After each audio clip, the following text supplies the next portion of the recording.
BMS तो हर साल हज़ारों लोग करते हैं, ठीक है? हज़ारों डॉक्टर्स जो है बन के आते हैं, बीएमएस पास आउट होके निकलते हैं। क्या आपने कभी सोचा है कि ये सारे के सारे पूरे कंट्री में से जो जितने भी होते हैं, वो सारे के सारे डॉक्टर्स हज़ारों की संख्या में, सैकड़ों की संख्या में सक्सेसफुल आयुर्वेदिक प्रैक्टिशनर्स बनते हैं? आपका जवाब है नहीं। तो नहीं जो जवाब है ये क्यों है? क्या ऐसा कारण है कि बीएमएस जो इतना मतलब कि साढ़े 5 साल का कोर्स है, इतनी पढ़ाई, इतना आयुर्वेद पढ़ने के बावजूद भी आप एक अच्छे प्रैक्टिशनर या मैं कहूँगी कि एक सक्सेसफुल प्रैक्टिशनर नहीं बन पाते हैं। आपने क्लिनिक ओपन भी कर लिया है, आपने आयुर्वेदिक प्रैक्टिस स्टार्ट भी कर ली है, फिर भी आपकी इनकम इतनी नहीं हो पाती है। क्या कारण है इन सब चीज़ों के पीछे? दोस्तों, बीएमएस के बाद जो है ना, हम जब आयुर्वेदिक प्रैक्टिस स्टार्ट करते हैं, तब हमें चाहिए होती है नॉलेज। नॉलेज यानी कि प्रैक्टिकल नॉलेज। हमने थ्योरी तो बहुत ज़्यादा पढ़ा होता है पेपर को पास करने के लिए, लेकिन प्रैक्टिकली हम लोग कहीं न कहीं वीक रह जाते हैं। क्यों? क्योंकि कहीं न कहीं हमें वो गुरु नहीं मिल पाते हैं, जो अपना प्रैक्टिकल एक्सपीरियंस जो है हमें दे पाएँ, जो हमें बता पाएँ कि क्लिनिकल लेवल पर क्या ऐसी-ऐसी बीमारियाँ होती हैं, क्या आपको ऐसी-ऐसी व्याधियों का सामना करना पड़ेगा जिसका आपको अच्छे से नॉलेज होना चाहिए, जिसकी मेडिसिन का आपको चिकित्सा व्यवस्था पत्र कैसे बनाया जाता है, इसकी अच्छी नॉलेज होनी चाहिए।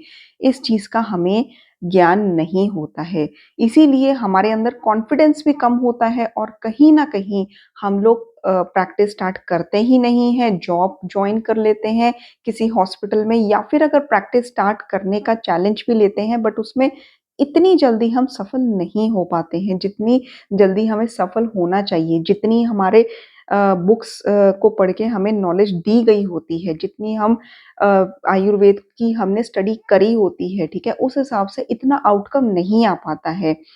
तो दोस्तों ऐसे में क्या होता है कि जैसे मिनिस्ट्री ऑफ आयुष है, उन्होंने सीआरएबी का एग्ज़ाम जो है वो कंडक्ट करवाते हैं, ठीक है? टाइम टू टाइम ताकि एक अच्छा शिष्य जो उस एग्ज़ाम को क्लियर कर पाए, उसको एक अच्छा गुरु मिले, जिसको कम से कम 20 साल का एक्सपीरियंस हो।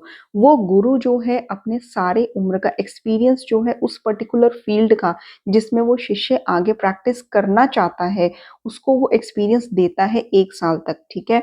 तो 1 साल के बाद जब वो उस विषय में, उस फ़ील्ड में एक्सपर्ट बन के निकलता है, फिर उसके पास पेशेंट्स की लाइन लग जाती है, भले ही वो कहीं पे भी क्लिनिक ले। आपको नॉलेज होना चाहिए, फिर आपकी जो एडवर्टाइज़मेंट है, आपका पेशेंट खुद ही वर्ड टू माउथ करने लगता है, ठीक है?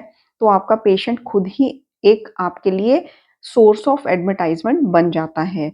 बट बहुत सारे जो शिष्य होते हैं, बहुत सारे लोगों को इस एग्ज़ाम का पता नहीं चलता, ठीक है? इस गुरु शिष्य परंपरा जो शुरू हुई है, इसका पता नहीं चलता या बहुत सारे स्टूडेंट्स जो हैं, इस एग्ज़ाम को क्लियर नहीं कर पाते या फिर बहुत सारे स्टूडेंट्स ऐसे होते हैं, जिनकी एज लिमिट जो है, वो निकल जाती है।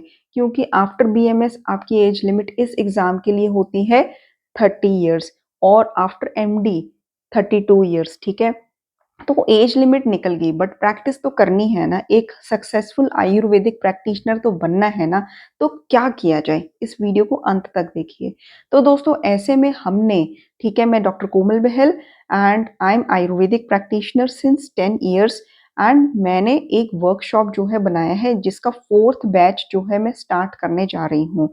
इस वर्कशॉप में आपको कौन-कौन सी व्याधियाँ जो है क्लिनिकल लेवल पर मिलती हैं, कौन-कौन सी व्याधियों के पेशेंट्स जो हैं, वो बहुत ज़्यादा मात्रा में मिलते हैं, ऐसे कौन से स्किन के डिज़ीज़ हैं, ऐसे कौन से मेटाबॉलिक डिसऑर्डर्स हैं।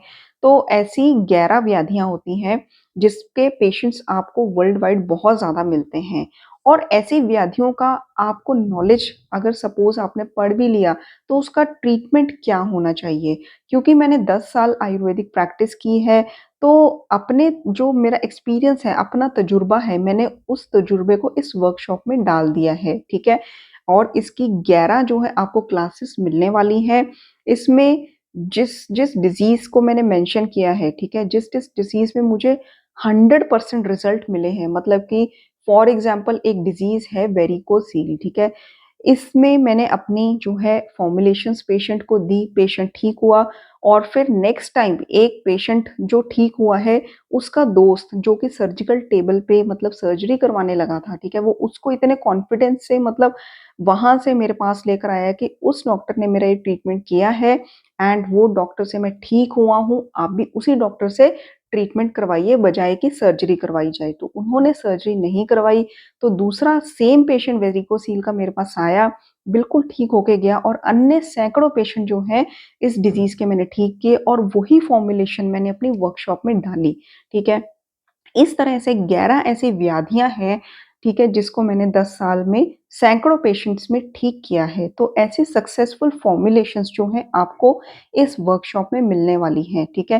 वीडियो क्लासेस मिलने वाली हैं प्लस आपको पीडीएफ भी मिलने वाला है। इस वर्कशॉप को अगर आप जॉइन करना चाहते हैं, तो मुझे इस व्हाट्सएप नंबर पर कॉन्टैक्ट कीजिए रजिस्ट्रेशन के लिए। 15 अक्टूबर से ये वर्कशॉप स्टार्ट होने वाली है और इसकी फीस केवल ₹899 है। धन्यवाद।